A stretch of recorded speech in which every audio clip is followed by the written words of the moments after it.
গল্পের ষষ্ঠ পর্বতে আমরা দেখতে পাই একটা কেক ফ্যাক্টরি দেখানো হয়। অপোজিট সাইডে সে কোম্পানি ফাইল পড়তেছে ভিপি হান। তিনি মিস জিসুকে বলেন, আরও তো অনেক অ্যাকাউন্টিং ফার্ম আছে, তারপর কেন আপনি আমার কাছে এসেছেন? মিস জিসু বলেন, আমি চাই তাড়াতাড়ি যেন এই কোম্পানি সেল হয়ে যায়, তার জন্যই আপনার কাছে আসা। যে জিনিসের আমার কোনো প্রয়োজন নেই সেটা আমার কাছে রাখা একটা ডাস্টবিনের মতো, তাই আমি সেল করে দিতে চাই। আরও তাকে বলে, আপনি যদি তাড়াতাড়ি এটি সেল করে দিতে পারেন আপনার কমিশনও 2 গুণ বেশি পাবেন। তখন ভিপি হান সে তার কোম্পানি সেল করার ফাইলটি নিয়ে নেয়, কারণ যেখানে টাকা সেখানে সে ঢুকে পড়ে। ভিপি হান সে তার অফিসে অনেক চিন্তা করার পর তারপর সে তার লকার খোলে আর প্রাইভেট ফোন থেকে কাউকে সে কল দেয়। অপোজিট সাইডে সেলস ডিপার্টমেন্টের মিস জিসু কোম্পানি কিভাবে সেল করবে তারা এটা নিয়ে একটা মিটিং বসায়। আর এ পাশে হানজু অফিসের কফি শপে আসলে ভিপি আইএন এর সাথে দেখা হয়ে যায়। তখন তাকে বলে, আপনি কি আবারও ঝগড়া হয়েছে ভিপি হানের সাথে? ভিপি আইএন তাকে বলে, আমি কোনো কিছু শুরু করিনি, সবকিছু শুরু করেছে ভিপি হান। হানজু তার সাথে অনেক মজা করে, তাদের সম্পর্ক অনেক ফ্রেন্ডলি। ভিপি আইয়ন তাকে বলে, অ্যাডভাইজারি ডিপার্টমেন্টে নতুন যে ছেলেটি এসেছে তাকে দেখে খুব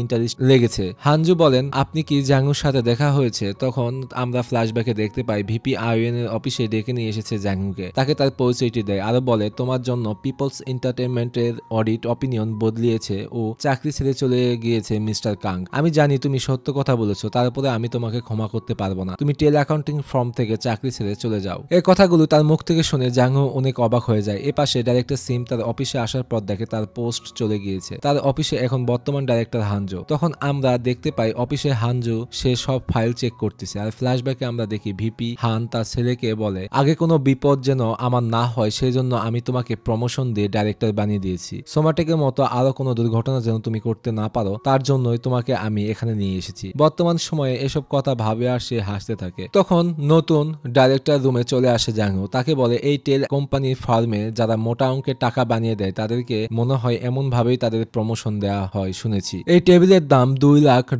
হানজু বলে, চোখে দেখা অনেক কিছু সবসময় সত্য হয় না, তার পিছনে কিছু ইতিহাস লুকিয়ে থাকে। তারপর তাকে জিজ্ঞেস করে, কেন আপনি সেলস মিটিং এ আসেনি? হানজু বলে, আমার কোনো ইন্টারেস্ট নেই। জাঙ্গু তাকে বলে, সে কোম্পানির মালিক জিসু দিদি, তারপরও কি আপনার কোনো ইন্টারেস্ট নেই? এ কথা শুনে তখন সে অবাক হয়ে যায়। তারপর হানজু মিস জিসুর সাথে দেখা করার জন্য চলে যায়। সে আসলে তাকে বলে, তোমার কোম্পানির জন্য অন্য কোনো ফার্ম দেখে নাও, ভিপি হানকে ইনভলভ করে ভালো কোনো রেজাল্ট তুমি পাবে না। মিস জিসু বলে, আমার রাস্তা থেকে তুমি অনেক দূরে থাকো, না হলে তুমিও প্রবলেমে পড়বে। সে বুঝাতে চাইলে তাকে বলে, তোমাকে আমি অনেক আগেই বলেছি, এখনো বলছি, আমি আগে জিসু আর নেই, তাই তুমি ওয়েট করো শেষের রেজাল্টটি কি হয়। এ কথাগুলো বলে সে ওখান থেকে চলে যায়। তখন সে তার সেক্রেটারিকে ফোন দিয়ে জানায়, কেক বিন কোম্পানির সেলস প্রজেক্ট নিয়ে আমি কাজ করব। এপাশে মিটিং এ সবাই কেক বিন কোম্পানি নিয়ে কাজ করতেছিল। সে সময় চলে আসে প্রজেক্ট ইনচার্জ। জ্যাংহুকে দেখে বলে, অবশেষে তুমি এখানে চলে এসেছো। তাকে সে কোনোভাবেই সহ্য করতে পারে না। তারপর মিটিং এ চলে আসে হানজু, সবাইকে বলে, কেক বিন প্রজেক্টের ম্যানেজার এখন থেকে আমি। মিটিং শেষ করার পর তারা দুজন কথা বলতেছিল এবং বলে, টেল কোম্পানি সবসময় সে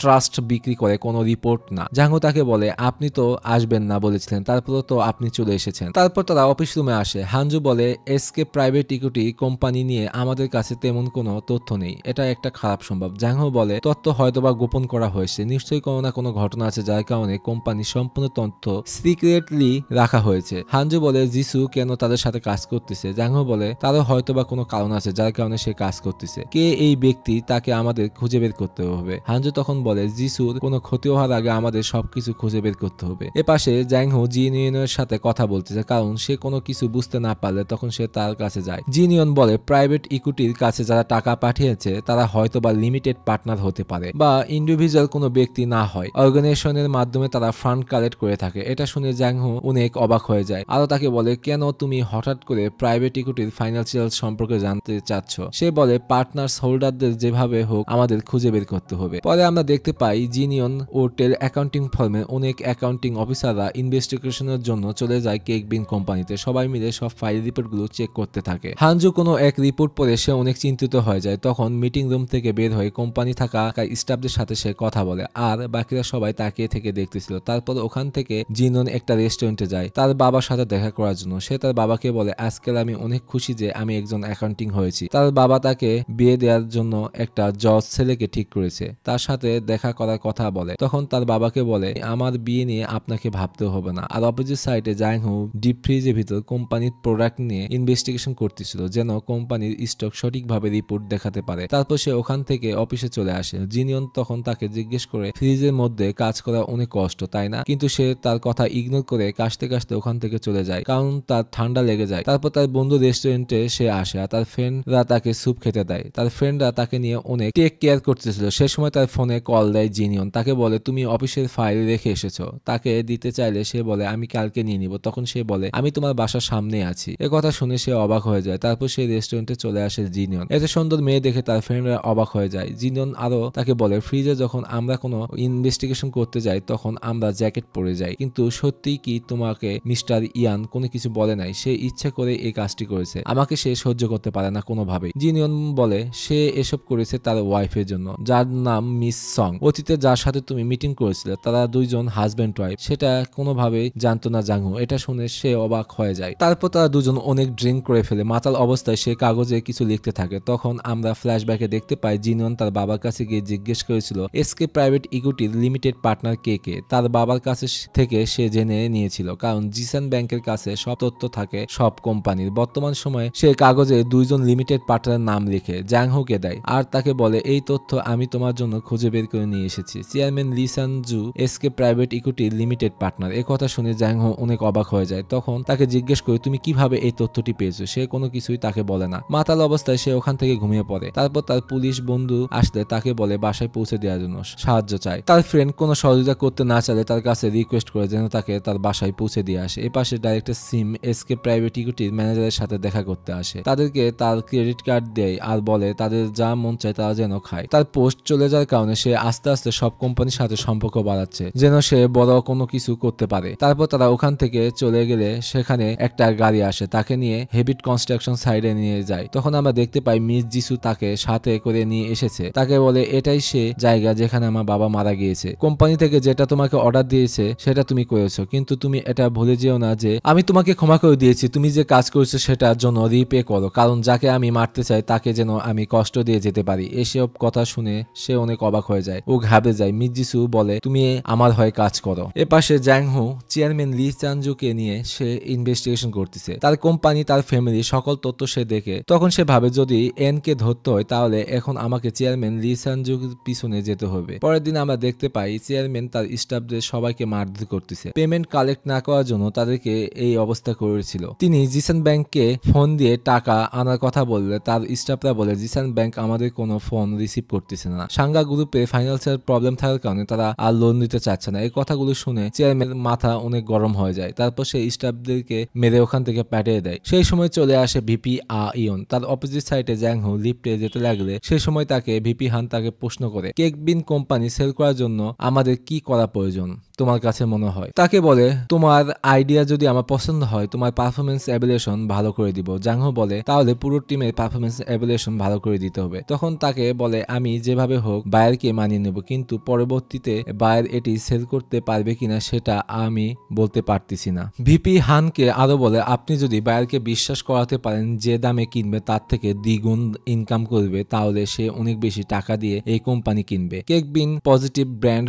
ইমেজ অনেক ভালো আর তাদের খালি স্পেস থাকার কারণে এটা আমাদের মূল টার্গেট থাকবে। এক্সাম্পলের জন্য সাঙ্গা ভিলেজ। তার কথাগুলো শুনে ভিপি হান ওখান থেকে চলে যায়। তখন আমরা দেখতে পাই চেয়ারম্যান লি সানজুর সাথে ভিপি হান ও ডাইরেক্টর সিম কথা বলতেছে। তাকে বলে কেক বিন কোম্পানির ফ্র্যাঞ্চাইজির মাধ্যমে সাঙ্গা ভিলেজকে পপুলার করা সম্ভব। চেয়ারম্যান কোনো ইন্টারেস্ট না দেখালে ভিপি হান তখন বলে একটা অডিট টিমের কি কাজ হয়ে থাকে? চেয়ারম্যান বলে একটা অডিট টিম কোম্পানি ভিতর ও বাইরে থেকে সবকিছু দেখে আর কোম্পানির কোনো ভুল কাজ করেছে কিনা সেটা তারা লক্ষ্য করে। তখন তার মনে পড়ে ভিপি ইয়ন তার কাছে এসেছিল। ভিপি হান অডিট টিমকে নিয়ে তাকে ভয়ভীতি দেখালে সে সবকিছু বুঝে যায় এবং তিনি বলে আমি এই কোম্পানি কিনবো। চেয়ারম্যান ওখান থেকে চলে গেলে ডাইরেক্টর তাকে প্রশ্ন করে আপনি কিভাবে জানেন ভিপি ইয়ন এর সাথে তিনি কন্ট্যাক্ট করেছে? আমি যতদূর শুনেছি অডিট টিম তাদেরকে সবকিছু সামলাতে দিলে তারা অন্য ব্যাংকের সাথে চেয়ারম্যানকে কানেক্ট করে দিবে। তারপর ফোনে কথা শেষ হলে চেয়ারম্যান ওখানে আসে আর বলে কেক বিন সম্পর্কে সবকিছু আমাকে বলো। ভিপি হানের সেই সময় লিফটে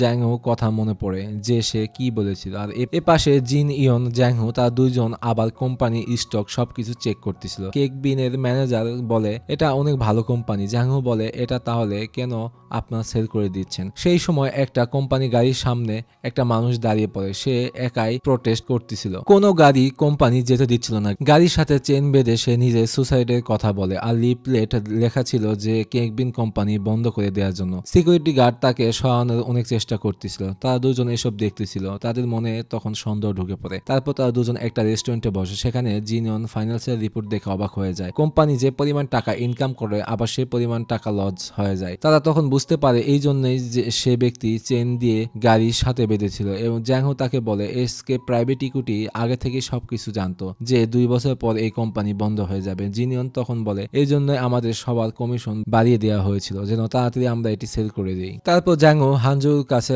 যায়, তাকে সে রিপোর্টটি দেয়। হানজুকে আজকের কোনো ঘটনায় তাকে বলে না। তারপর সে চলে আসে ওখান থেকে। হানজু অফিস রুম থেকে বাইরে আসলে মিটিং রুমের পাশ থেকে আজকের ঘটনা সম্পর্কে জিনিয়ন সবকিছু তার কলিগকে বলতেছিল আর এসব কথা শুনে ফেলেছিল হানজু। এসব কথা শুনে সে অফিস রুমে ভাবতে থাকে অপোজিট সাইডে ডাইরেক্টর সিম চেয়ারম্যান লি সানজুকে কোথায় কোথায় কেক বিন কোম্পানি ফ্র্যাঞ্চাইজি খোলা হবে সেটা তাদেরকে ঘুরিয়ে দেখাচ্ছে আর সে স্টোরে ছবি তুলে রাখতেছে জ্যাংহো। ওখান থেকে অফিসে আসার পর তার সিনিয়র তাকে বলে কালকে কন্ট্রাক্ট সাইন হয়ে গেলে সবকিছু শেষ হয়ে যাবে। জিনিয়ন তখন তার কাছে যায়, জিজ্ঞেস করে এসব কি হচ্ছে, তুমি তো সবকিছু দেখেছো, তারপর কেন হানজুকে বলনি? আসলে তুমি কি করতে চাচ্ছ আমাকে বলো, তোমাকে আর কোনো কিছু বলতে হবে না, আমি নিজে গিয়ে তাকে বলতেছি। জ্যাংহো তখন বলে আমাকে কোনো এক মানুষ বলেছিল একজন অ্যাকাউন্টিং নায়ের বিরুদ্ধে যোদ্ধা হয় না। জিনিয়ন রেগে তখন বলে নায়ের কোনো প্রয়োজন নেই, এটা একটা কমন সেন্সের বিষয়। এসব কথা পাশে থেকে শুনতেছিল হানজু। জিনিয়ন ওখান থেকে চলে গেলে হানজু তখন বলে আজকাল তুমি অনেক কথা আমার কাছে লুকিয়েছো জ্যাংহো, তুমি কেন আমাকে বলনি ফাইন্যান্সিয়াল রিপোর্টের কথা? সে বলে কোনো কিছু না বলা আপনার কাছ থেকে আমি শিখেছি। এসকে প্রাইভেট ইকুইটির কেক বিন কোম্পানির সাথে কি করেছে সেটা আপনি ফাইন্যান্সিয়াল রিপোর্ট দেখে অনেক আগে বুঝে গিয়েছেন, তারপরও কেন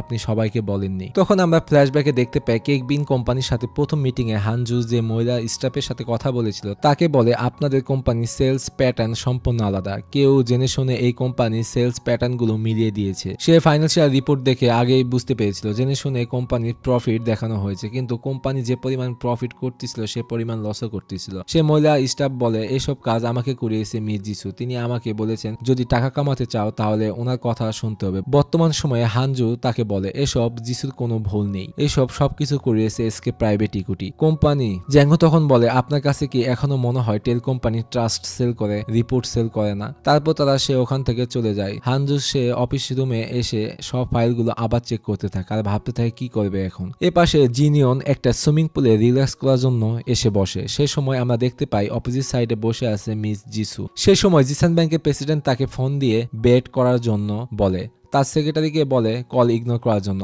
আর এসব কথা সব শুনতেছিল জিনিয়ন। এ পাশে হানজু তার ফ্রেন্ডের সাথে দেখা করে রেস্টুরেন্টে। তার ফ্রেন্ড বলে অফিসের বাইরে তুমি কেন ডেকেছো? হানজু তাকে কেক বিন কোম্পানি সম্পূর্ণ ফাইন্যান্সিয়াল রিপোর্ট তাকে দেখায়। তার ফ্রেন্ড তাকে বলে একজন ফরেনিয়ার ইনভেস্টার, সে এইখানে ইনভেস্ট করে প্রফিট ইনকামও করতে পারবে আবার সে তার দেশও অর্থ নিয়ে যেতে পারবে। জ্যাংহো তখন বুঝতে পারে এটা মানি লন্ডারিং হচ্ছে। চেয়ারম্যান লি একা তো কোনোভাবেই এই কাজ করতে পারবে না, তাহলে কে এই কাজ করতেছে? অপরদিকে জিনিয়ন সুইমিং পুলে বসে থেকে মনে মনে গালি দিচ্ছিল মিস জিসুকে, কারণ সে তো আর জানে না এটা জ্যাংহোর বড় বোন। তখন সে সময় সে জায়গায় হঠাৎ করে চলে আসে হানজু। তারপর জিজ্ঞেস করে এসকে প্রাইভেট ইকুইটির অর্থ কোথা থেকে আসে? তুমি কি জানো যে কাজ তুমি করতেছো কতটা ভয়ঙ্কর? কেক বিন কোম্পানিকে জোরপূর্বক সেল করে তুমি আসলে কি করতে চাচ্ছ? মিস জিসু তখন বলে তুমি মনে হয় একজন ভালো অ্যাকাউন্টিং অফিসার নও, তুমি যে বিপদের কথা বলতেছো তারা আমার কাছে কোনো কিছুই করতে পারবে না। তার মানে এত ভয়ঙ্কর কাজ করার জন্য কোম্পানি তোমাকে বেশি পরিমাণ অর্থ দিয়ে থাকে। সে বলে প্রত্যেকটি কাজের জন্য একটা বড় অ্যামাউন্ট অবশ্যই তো থাকবেই। হানজু ইমোশনাল ভাবে তাকে বলে কেন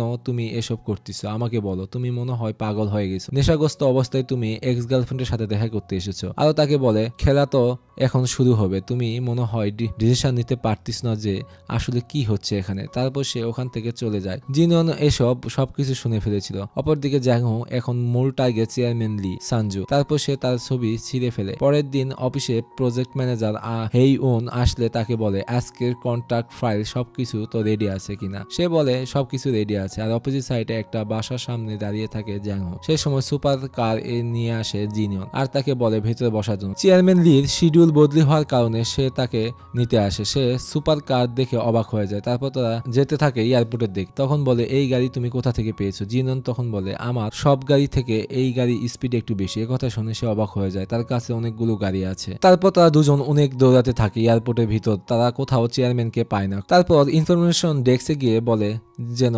প্যাসেঞ্জারকে তারা অ্যানাউন্সমেন্টের মাধ্যমে কথা বলতে পারে, কিন্তু তারা কোনো সহযোগিতা তাদেরকে করে না। এপাশে কেকবিন কোম্পানি সেল নিয়ে এগ্রিমেন্ট চলতেছিল, তারা দুই পক্ষ এগ্রিমেন্ট স্টাম্প বসিয়ে দেয়। এপাশে হানজু চেয়ারম্যান লির সাথে দেখা করে, তাকে দেখে জিজ্ঞেস করে তুমি এখানে কি করতেছো। সে বলে কেকবিন কে আপনি ভুলো কিনতে যেন না, এ কথা বলার জন্য তুমি কি এখানে এসেছো। অপরদিকে জিনিয়ন একা বসে থাকে, তখন চলে আসে জ্যাংহো, তখন তাকে বলে তুমি ওই দিক দিয়ে কিভাবে আসলে। সে সময় আমরা ফ্ল্যাশব্যাকে দেখতে পাই সে ভিতরে ঢোকার ফর্ম পূরণ করে পাসপোর্ট দেখে টিকিট কিনে ইমিগ্রেশন পার করে সে ঢোকে। তারপর সে চেয়ারম্যান লির কাছে যায় আর তাকে বলে কন্ট্রাক্ট সাইন না করার জন্য। এখন পর্যন্ত আপনি যা কিছু দেখেছেন সম্পূর্ণ আলাদা, সেটা একটা কোম্পানি। চেয়ারম্যান বলে ভিপি হান সবকিছু আমাকে দেখিয়েছে। জ্যাংহো তাকে বলে তিনিও হয়তোবা জানেন না, আর আপনি যদি কন্ট্রাক্টটি সাইন করেন তাহলে আপনারও বড় ক্ষতি হবে। এই প্রজেক্ট সমাধান হওয়ার কারণে হানজু শান্তিতে ড্রিঙ্ক করতে থাকে, আর তারপর সে ওখান থেকে টিকিট ছিঁড়ে বের হয়ে চলে আসে। অপরদিকে সে সময় তাদের সাথে দেখা হয়ে যায় আর সবাই হাসতে থাকে আর একসাথে এয়ারপোর্ট থেকে বের হতে থাকে। তখন আমরা দেখতে পাই ডাইরেক্টর ভিপি হানের কাছে আসে। এপাশে সিনিয়র অফিসার জ্যাংহুকে ধাক্কা দিয়ে বলে তুমি কেন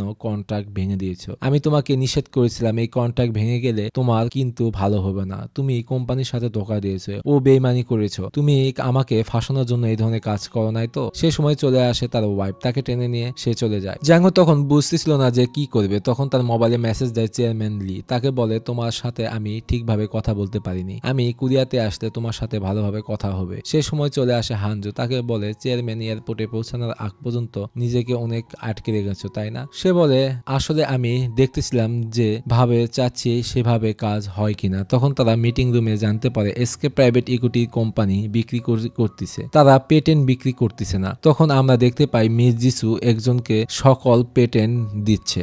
জ্যাংহো জিনিয়নকে বলে এত পেটেন্ট তারা কি করতে যাচ্ছে। মিস জিসু এ পাশে বলে এটা একটা শিল্ডের মতো, আর এটার মাধ্যমে ফ্ল্যাশ পয়েন্টের এক জায়গায় একত্রিত করতে আপনার কোনো প্রবলেম হবে না। এতক্ষণ যার সাথে তিনি কথা বলতেছেন তিনি আর কেউ নয়, ডিস্ট্রিক্ট মিনিস্টার। পলিটিশিয়ানদের টাকা ইনকাম করে দেওয়ার জন্য এই কোম্পানি আমি খুলে রেখেছি, আরো অনেক বেনিফিটস আছে যেগুলো আপনারা সামনের দিনে পেতে থাকবেন, আর সবকিছু আমি সামলে নিব লিগাল ও সেফ ভাবে। হানজুর এ পাশে অনেক চিন্তিত হয়ে যায়, কি করতে চাই মিস জিসু তারা কোনো কিছুই বুঝতে পারতেছিল না। হানজু জ্যাংহুকে বলে এসকে প্রাইভেট ইকুইটির এসব পেটেন্ট কোথা থেকে কিনেছে আর কোথায় সেগুলো সেল করে দিচ্ছে সেগুলো তুমি খুঁজে বের করো, আর কারাই বা এটি ব্যবহার করতে যাচ্ছে তাদেরকে খুঁজে বের করো। এ পাশে মিস জিসু পেটেন্ট গুলো মিনিস্টারের ছেলেকে উপহার হিসেবে দিতে বলে, আর সব প্যারেন্টসই তার সন্তান ও পরিবারের জন্য তো এসব কাজ করে থাকে। অপরদিকে পেটেন্টের যাদের নাম আছে সাঙ্গা গ্রুপের চেয়ারম্যানের ছেলে ও মন্ত্রী মিনিস্টারের ছেলে মেয়েদের নামে, এগুলো দেখে তারা অনেক অবাক হয়ে যায়। এ পাশে মিনিস্টার তাকে বলে তোমার এই পেটেন্টের বদলে তুমি আমার কাছে কি চাও।